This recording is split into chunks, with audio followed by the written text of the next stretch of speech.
Dinas Sosial Kabupaten Bogor berikan peralatan kerja kepada pekerja sosial masyarakat atau PKM. Pemberian peralatan ini dilakukan pada giat bimbingan teknis kewirausahaan yang berlangsung di salah satu hotel di wilayah Megamendung beberapa waktu lalu. Kepala Bidang Pemberdayaan Sosial Dinsos Kabupaten Bogor Dian Mulyafiansa mengatakan pemberian peralatan ini adalah pembagian peralatan pada angkatan BIMTEK kedua. Ini sebagai bentuk dukungan Dinas Sosial bagi para IKM di berbagai wilayah agar mereka bisa mandiri melalui kewirausahaan. Dari hasil BIMTEK dan pemberian peralatan ini sudah ada beberapa IKM yang berjalan secara mandiri dan menciptakan produk berstandar nasional. Samping ilmu ya, ada teori, ada praktek.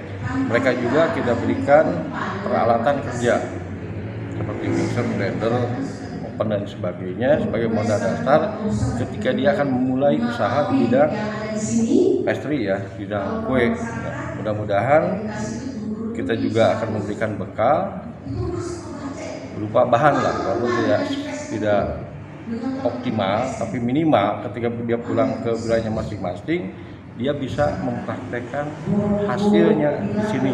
Dan itu yang akan kita monitor terus sampai sejauh mana mereka bisa mengaplikasikan hasil pelatihan selama 4 hari di Hotel Bali Arimi.